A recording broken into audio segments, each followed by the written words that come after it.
Και μια συνεργασία για επίθεση από το low post. Ο Παπα-Νικολάου με σκαλοπάτι τον Πίτερς για το walk-up. 5 δευτερόλεπτα. Ο Πίτερς με το που πιάνει την μπάλα και δει για 3 μπάλα. Walk-up. Αδύνατη πλευρά. William Cross δίστασε για 3. Με τον Αγκράν προσποιείται. Το κλείνει. Είναι άλμα.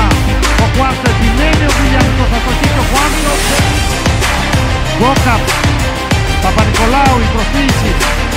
Πάει χαμηλά, το κόβει, φιλοσέρβει. Παίζει με τον Μιλουτίνοφ στο 5 και τον Πετρούσεφ στο 4. Κάναν το πλάι. Ο Πετρούσεφ από τους 45 μήνες παίρνει σούτινο αρκόταν στον Πίτερ. Λαρετζάκης, χαμηλά, κόβεται από τον Χουάντσο. William Scott.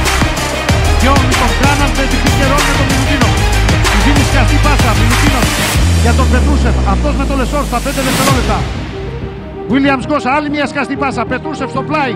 Λαρετζάκη στη λήξη του χρόνου. Αστοπάν. Ανεβαίνει ο Πετρούσεφ, δίνει το screen. Williams Γκος για τον Πετρούσεφ. Αυτό στην baseline με τον Χουάντσο.